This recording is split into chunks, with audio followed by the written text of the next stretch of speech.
TVN이라고 하는 방송에서는 미스터 션샤인이라고 하는 드라마가 방영된 바 있습니다. 이 드라마는 1900년대 초 한반도에서 벌어지는 일제 강압과 그리고 열강의 힘 겨루기에 맞서 비록 중과 부족의 현실에도 포기하지 않고 그들과 싸우는 의병 활동과 그에 얽힌 5명의 젊은 남녀의 사랑 이야기를 담고 있는데요. 극 중의 남자 주인공인 유진 초이라고 하는 사람이 그가 사랑하는 여인인 그 여자 주인공 고애신에게, 고애신이 양반집 처녀인데도 불구하고 의병을 활동하거든요. 그러니까 그녀에게 이런 말을 합니다. 당신이 의병 활동을 내려놓고 나는 당신이 아름다운 꽃으로 살아가기를 원한다. 좋겠소. 그런 표현을 해요. 그러자 고애신이 대답하기를 자신은 불꽃으로 살겠소라고 대답합니다. 그러면서 나 역시 죽는 것이 죽음이 두렵지만은 그러나 불꽃으로 살겠소라고 대답해요. 이 말은 당시 빈부귀천이 분명하고 그리고 대감집 손녀로서 미래가 어떤 면에서 보면 당시 사회로 보면 탄탄대로였지만 국가적 현실은 암울했다는 말입니다. 그런 상황에서 자신의 일신의 영달에만 안주하지 않고 그러나 작은 힘이지만 계란으로 바위치기와 같은 의병 활동이지만 그러나 나는 그 길을 걷겠습니다 라고 대답하는 그 대화의 장면을 제가 지금도 기억합니다. 며칠 전에 재방송했는데 그 내용을 제가 다시 한번 듣게 되었어요. 사랑하는 성도 여러분, 최근 우리는 물론 세계가 이 코로나19로 매우 어려운 시기를 보내고 있습니다. 이 상황은 계속되리라고 하는 것이 전망인데요. 그렇다면 우리는 바로 이런 시기에 어떻게 살기를 소망하시느냐라고 묻고 싶습니다. 우리 중에는 젊은이도 있고 중년의 성도들도 계시고 또 노정을 걷고 계신 분도 있는데요. 그렇다면 여러분은 지난달을 어떻게 살아오셨으며 동시에 이제 남은 생애, 그것이 수십 년이든 또 우리가 예측 부르잖아요. 근데 얼마의 기간이든 나에게 주어진 삶 속에서 나는 과연 어떤 길을 걷기를 원하시느냐. 마치 고혜신처럼 죽음은 두렵지만 나는 그래도 불꽃으로 살겠습니다 라고 하는 각오와 결단이 있느냐는 질문입니다. 혹자는 말하기를 나는 경제적으로 어렵기 때문에 먹고 살기도 어려운데 나라 걱정 어떻게 할 수 있어요? 그렇게 반문하는 분도 있을 것입니다. 혹자는 나는 공부를 많이 못했기 때문에 나라 걱정 가방끈이 긴 사람이 해야 되는 거 아닙니까? 라고 반문할지도 모릅니다. 혹자는 나는 아직 젊어서 내가 지금 내 생활의 터전에 진로도 안 열렸는데 내가 지금 모자라게 넓어서 지금 나라 걱정하겠소?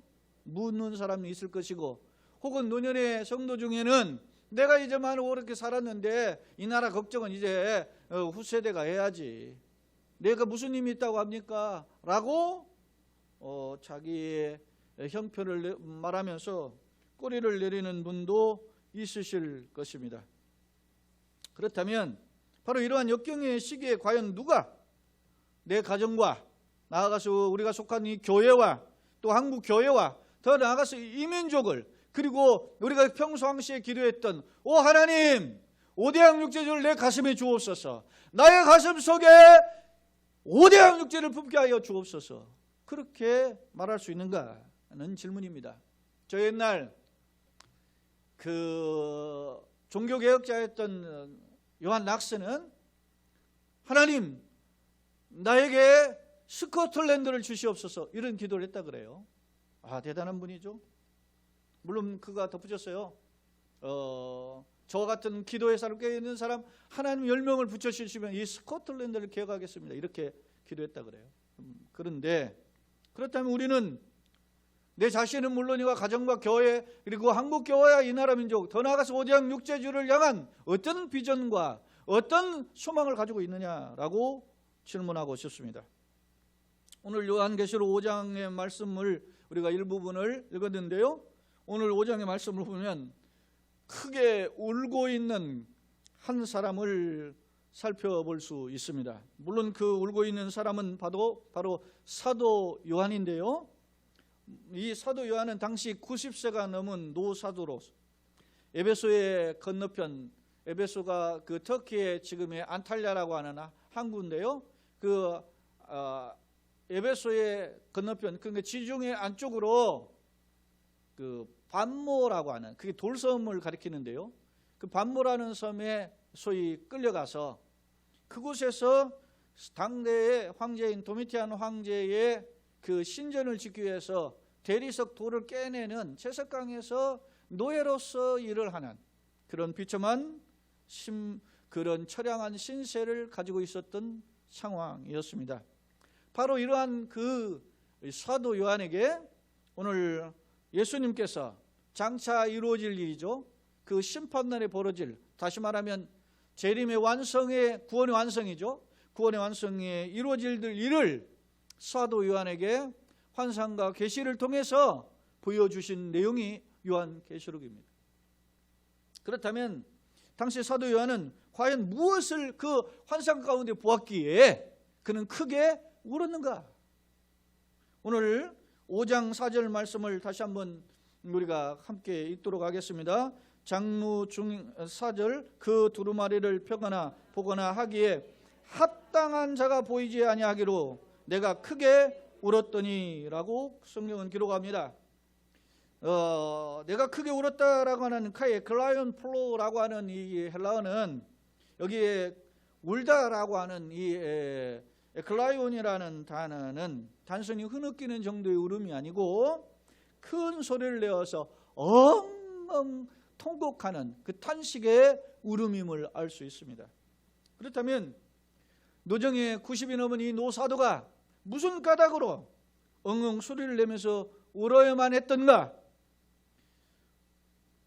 오늘 읽지는 않았지만 4장을 보면 4장 1절 2절에 보면 하늘에서 하늘문이 열리고 환상 중에죠.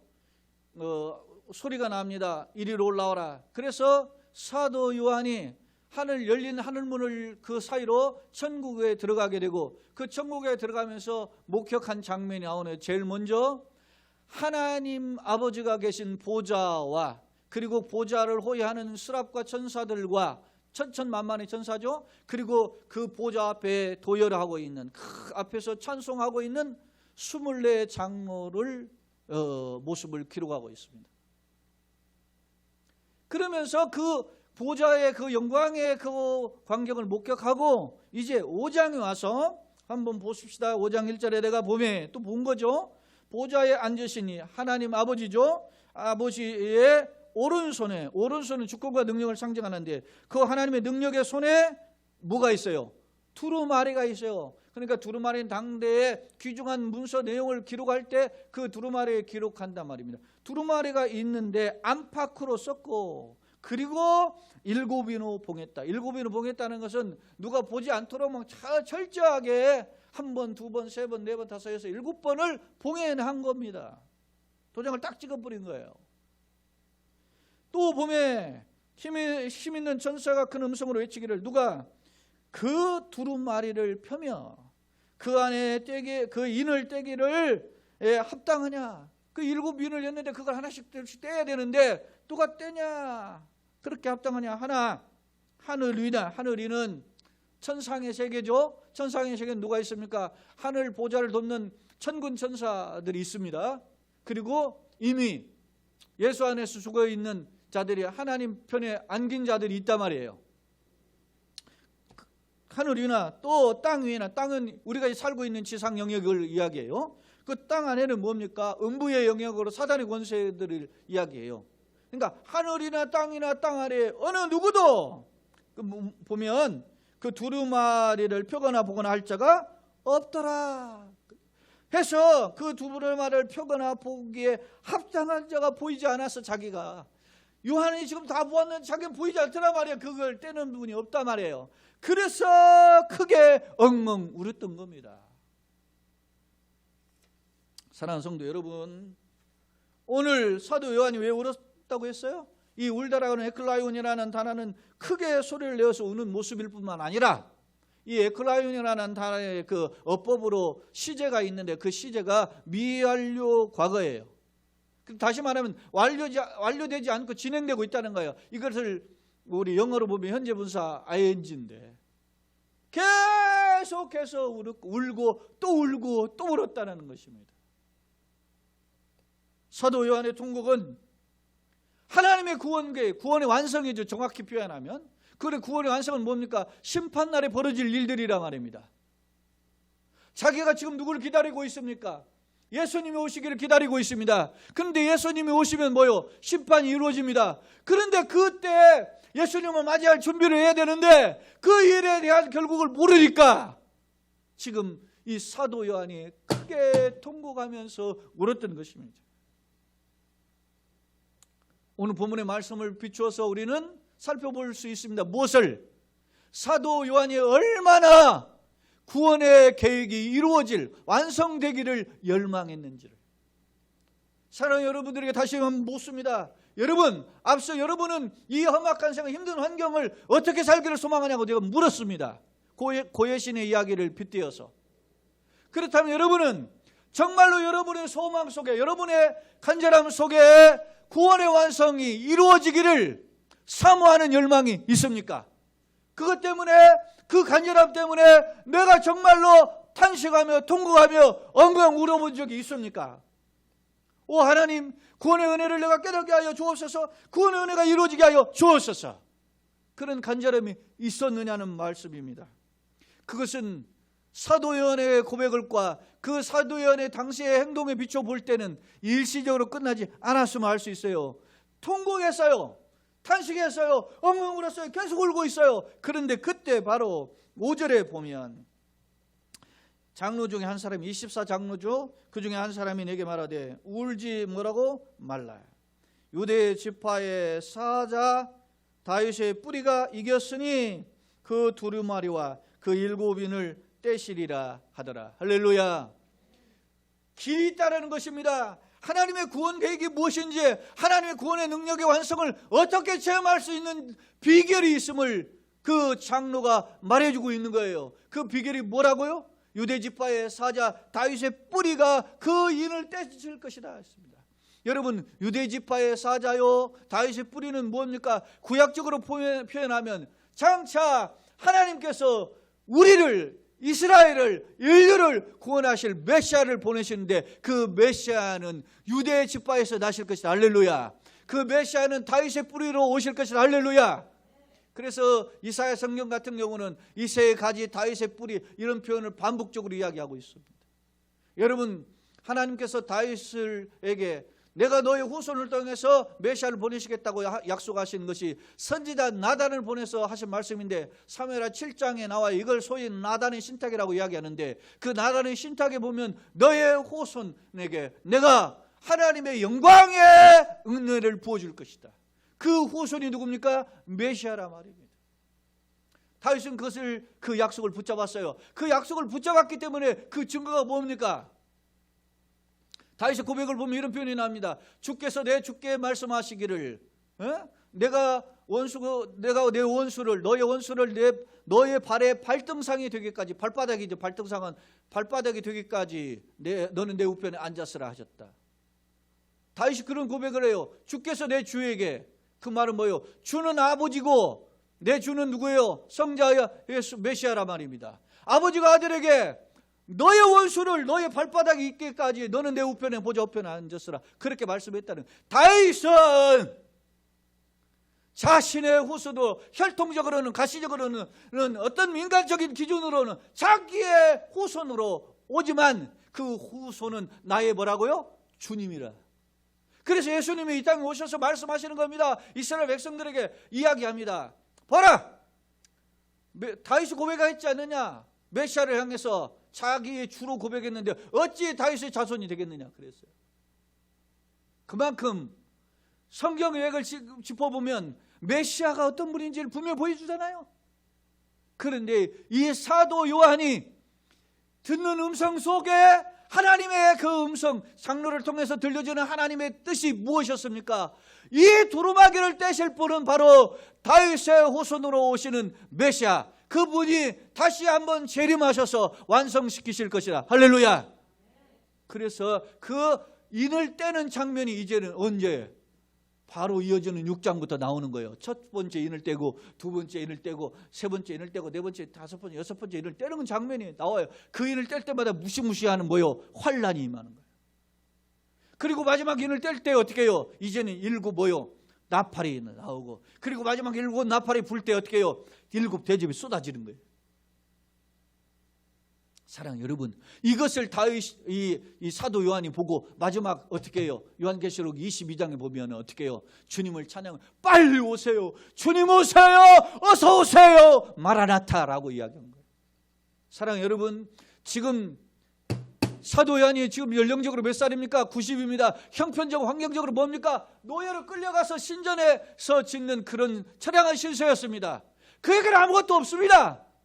그런데 그가 절망적인 상황에서 그 구원의 비밀을, 완성의 비밀을 알지 못해서 통곡할 때 하나님께서 구원의 비밀을 그에게 보여주신 줄로 믿습니다. 그럴 때 그에게 용기가 일어났고 소망이 일어났고 그 기쁨의 감격을 가지고 편지를 쓰게 된 거예요. 누구에게? 소아시아의 7 교회에 편지를 쓴 거예요. 야, 우리가 살 길이 있다. 할렐루야. 그 살 길에 대해서 보세요. 요한계시록 1장 3절 우리가 한번 말씀을 한번 보겠습니다. 시작. 요한계시록 1장 3절이에요. 이 예언의 말씀을 읽는 자와 듣는 자와 그 가운데 기록한 것을 보여 지키는 자가 복이 있나니 때가 가까움이라. 할렐루야. 사도 요한이 뭐라고 이야기합니까? 탄식하고 절망했던 그 사도 요한의 그 권면의 첫 번째 권면이 뭡니까? 내가 이 편지를 쓰는데 이 말씀을 읽는 자가, 또 이 말씀을 듣는 자가, 이 말씀을 따라 약속을 붙잡고 지키는 자가 복이 있다. 할렐루야. 어떤 자가 복이 있습니까? 현실의 이 역경의 상황에 우리가 걸어가고 있지만, 그러나 그럼에도 불구하고 하나님의 약속을 붙잡으면, 그 약속 가운데 서면, 그 약속을 읽고 듣고 사모하면, 걸어가면 그에게 복을 주시는 줄로 믿습니다. 그러니까 요한은 지금 어떻게 해요? 흥분되어 있는 겁니다. 절망의 현실은 아무것도 필요 없습니다. 나를 기쁘게 하고 나를 용기 있게 하고 나를 흥분되게 하시는 것은 하나님의 약속이다. 그렇습니다. 그래서 그는, 사도 요한은, 여러분이 요한계시록도 있지만 그 요한복음이나 사도 요한이 쓴 요한 1서, 2서, 3서를 보세요. 전부 뭐요? 말씀이신, 로고스이신 예수를 이야기해요. 네? 사도 요한은 기적이 그렇게 중요하지 않아요. 예수님의 말씀이 더 생각합니다. 여러분, 사랑이 익어지면, 사랑이 처음에 시작이 되기 전에는 상대방이 뭐가 보여요? 겉모습이 보여. 어떤 헤어스타일을 했는지, 어떤 그런 이목구비를 가졌는지, 그리고 또 나아가서 그가 가지고 있는 신분을 봅니다. 그가 어떤 학교를 다니고 있는지, 어디 회사를 다니고 있는지, 이런 것에 관심이 있어요. 그리고 오늘 뭘 입었는지, 오늘 뭘 입었는데 이렇게 이야기. 그런데 이게 사랑이 깊어지면 그가 뭘 입고 뭘 했는지 걸치는 거에 관심보다는 그와 대화하는 것, 그와 함께 있는 것이 더 소중해요. 할렐루야. 사랑이 깊어진 사람들의 특징이에요. 예수님과의 관계 속에서 우리가 처음에는 모르는 사람들은 예수님의 기적이 일어나고 병자가 치료되고 귀신이 떠나가고 자연사의 초자연사의 기적이 일어나면 열광합니다.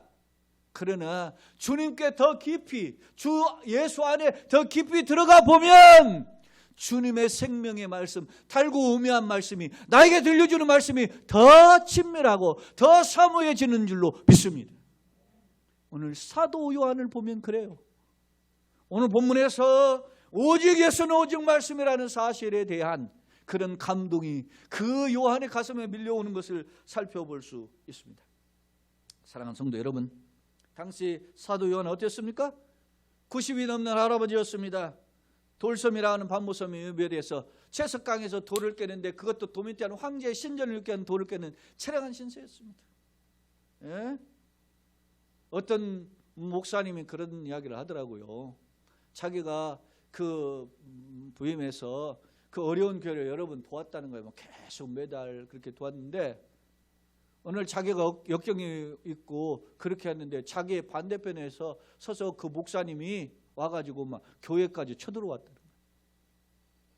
야, 어떻게 인간적으로 그럴 수 있느냐, 그런 말을 하더라고요. 사랑하는 여러분, 인간이기 때문에. 인간은 자기 욕심, 손익 계산을 헐떡해서 그 편가르기를 합니다. 그런데 우리는 결코 놓쳐서는 안 될 분이 오직 예수인 줄로 믿습니다.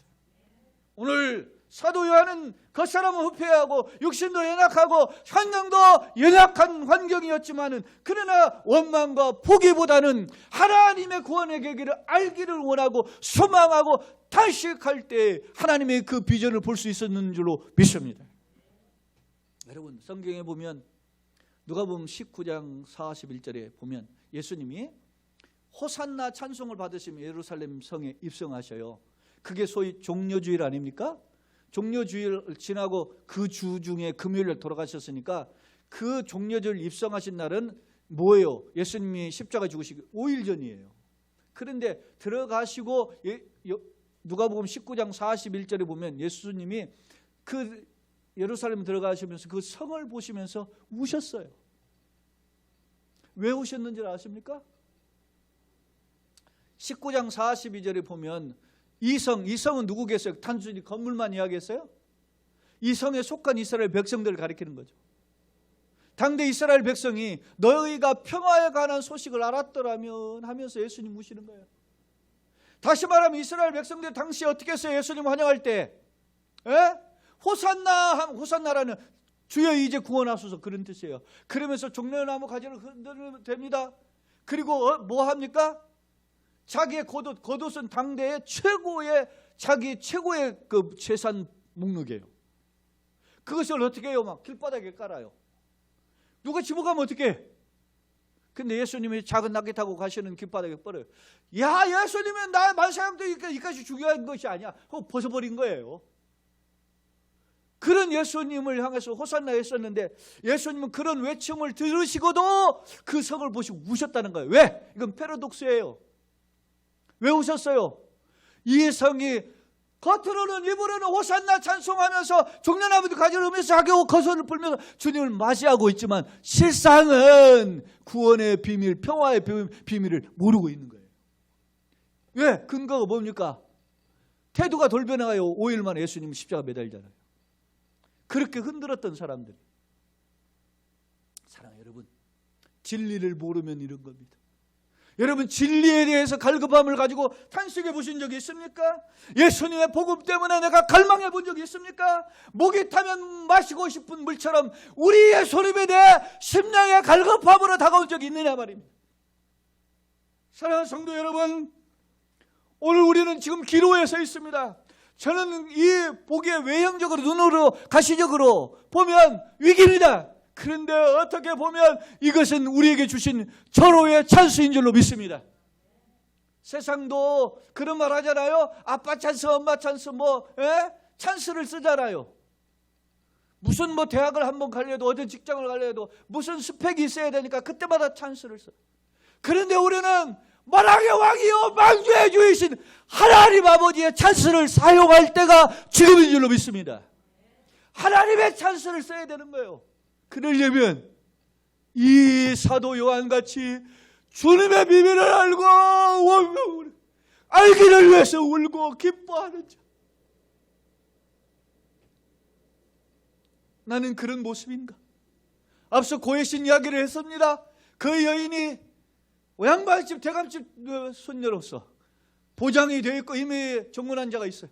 그럼에도 불구하고 그 일을 내려놓고 그 의병활동의 대장이 상놈인데 상놈 밑에 들어가 가지고 자기 신분을 내놓고, 왜? 그 이유가 뭐예요? 그 속에는 나라를 구하고자 하는 일념이 더 강했기 때문에. 자기의 신분보다, 자기의 어떤 대접보다 국가를 사랑하는 마음이 있었던 겁니다. 일국의 왕보다, 당대의 대신들보다, 나를 팔아먹었던 자들보다 얼마나 위대합니까? 오늘 하나님은 우리의 신분을 보지 않습니다. 네가 목사인가, 네가 장로인가, 네가 집사인가, 권사인가, 네가 어떤 교회에 어떤 역할을 하고 네가 어떤 얼마나 강한가, 그렇게 관심을 두지 않습니다. 물론 그걸 기뻐하시고 칭찬하시고 축복하시죠. 그러나 궁극적으로 그걸 가지고 하나님 우리 기뻐하시는 거 아닙니다. 우리 속에 예수가 있는가, 우리가 진리의 비밀을 알기 위해서 갈망하는가, 그것에 관심을 두고 있습니다. 지선아 사랑하의 저자인 이지선 씨 아시죠? 이 이지선 씨는 대학 4학년 때 음주운전자의 어떤 교통사고로 인해서 7종 추돌을 당해가지고 온 전신에 화상을 입었는데 뭐 한 55%, 60%가 화상을, 중화상을 입었다잖아요. 그래서 이 재생의 과정에 수술을 30번이나 했는데 그 최근에 수술을 하고 12년간 그 교회 도움을 받아서 미국 유학을 마치고 박사학위를 받아가지고 한국에 와서 최근에 한동대 3년여 전에 한동대 교수로 이렇게 임명이 됐다 그래요. 얼마 전에 방송에 초대석에 나와서 이렇게 일반 방송에 EBS 방송에 나와서 대담하는 내용이 나왔는데 그 전부터 이분이 믿음을 가지고 있는 여인이었기 때문에 역경의 상황 속에서 하나님의 힘으로 이겨냈다 그런 이야기를 했어요. 근데 이제 방송에서 그것까지 디테일하게 말씀은 못했지만은 그분이 이 자기가 힘들고 어려운 상황들이 많이 있었다는 거예요. 그런데 그때마다 내가 중환자실에 있을 때 바람 앞에 등불이 간당간당하는 그런 상황보다 더 힘들었겠느냐를 상기하면서 살았다는 거예요. 사랑하는 여러분, 여기 가운데 계신 분들은 일제도 겪으셨고 6.25도 겪으시고 보릿고개도 겪으신 분들이 있습니다. 여러분들이 가지고 있는 것은 하나님의 엄청난 신앙의 유산인 줄로 믿습니다. 그것을 이제 자녀들에게 말할 수 있어야 되는 거예요. 이 역경 속에서도 하나님의 돌보심으로 왔었다. 이 코로나19가 힘든 것 같지만 그냥 하나님의 은혜로 이길 수가 있다. 할렐루야. 그것을 이야기해주고 물려주고 우리가 함께 이것을 헤쳐나가는 일에 하나님의 힘이 필요하다. 지금은 비상한 관심이 필요하다라고 하는 점을 이야기해 주어야 될 때라고 봅니다. 그렇습니다. 하나님의 능력을 체험하는 것은 어떤 좋은 시설, 어떤 좀 잘 알려진 목사님, 어떤 영상 장비가 잘 갖춘 그런 시설에서 예배를 드려야만 그게 능력이 많은 것이 아닙니다. 오늘 우리의 마음속에 통곡하고 갈망하는 마음이 있으면 은혜가 임합니다. 이야기 한 가지를 하고 마치겠습니다. 저 미국의 대각선 운동 18세기에 일어났었는데요. 그 18세기에 그 중엽에 그 대각선 운동을 이끌었던 그 위대한 전도자가 요나단 에드워드 목사님인데, 이 요나단 에드워드 목사님은 사실은 그 고도 근시해가지고 원고를 잘 보지 못했다 그래요. 그러니까 눈앞에 이렇게 돼 있고, 당시 예를 들어 보세요. 18세기면은 1700년대 중엽인데 그때 당시에 무슨 문화적인 시설이 있겠어요. 그래서 그 설교를 하다 보니 어두우니까 호롱불을 갖다가 이렇게 대비해서 이렇게 읽었다는 겁니다. 그러면서 이야기하는데 어느 날 엠필드라고 하는 그런 마을에서 이 설교를 하고 있는데 그 설교문을 읽고 있는데 설교문을 거기에 그 에드워드의 글에 보면 그래. 설교문을 읽고 있는데 막 교인들이 막 뒤집어지기 시작한 거예요. 이곳저곳에서. 그러니까 이 에드워드가 굉장히 냉철한 분인데 설교 도중에 조용히 좀 하세요. 내가 설교문을 읽을 수가 없어요. 성령의 은혜가 임해서 막 뒤집어지고 있는데 절제가 어려운 거예요. 그런 은혜가 임하니까. 사랑해요 여러분, 말씀의 진리의 말씀이 내 가슴을 터치하면 내가 뒤집어내는 줄 믿습니다. 시설 환경이 아니고 하나님의 은혜입니다. 하나님의 은혜가 임했기를 위해서 그래서 설교자는 그 은혜를 사모하는 마음으로 설교해야 되고, 설교를 듣는 청중은 내 마음의 옥토처럼 기백해서 하나님의 힘에가 임하기를 소망하면서 엎드려야 돼요. 이번 코로나19의 기간은 우리 교회와 우리 자신들이 그리고 한국교회가 주님 앞에 엎드려지는 역사로 나타나서 진정한 하나님의 능력, 비밀의 구원의 계시의 그 비밀들을 보고 기뻐하는 불같은 역사가 있기를 예수님의 이름으로 축원합니다. 그래서 우리가 이제는 평범한 아름다운 꽃으로 살아왔지만 이제는 복음의 불꽃으로 살아가기를 예수님의 이름으로 축원합니다. 하나님 우리 아버지, 은혜와 사랑을 감사합니다. 우리는 무엇을 때문에 울고 있는가? 우리는 무엇 때문에 탄식하고 있는가? 우리는 무엇 때문에 통곡하는가를 말씀의 거울로 되돌아보게 하시니 감사합니다. 하나님, 우리가 예수 말씀 때문에 통곡하고 예수 말씀 때문에 엎드려지고 예수 말씀대로 살지 못함에 안타까워하는 심령으로 변화시켜 주옵소서. 주의 은혜를 부어 주옵소서. 교회가 달라지게 하시고 성도가 달라지게 하시고 가정이 달라지게 하시고 한국 교회가 달라지는 계기가 되게 하여 주옵소서. 비록 여러 가지 환경적 제약이 있어서 우리의 예배가 제한되고 우리의 삶이 제한되지만, 그러나 어제나 오늘이나 영원토록 동일하신 하나님, 주님의 강력한 손길로 붙잡아주기를 원하시는, 그래서 반모섬에 그 있던 사도연에게 강력한 은혜를 부어주시는 그 하나님이 오늘 우리에게도 부어주시옵소서. 예수님의 이름으로 축복하며 기도합나이다. 아멘.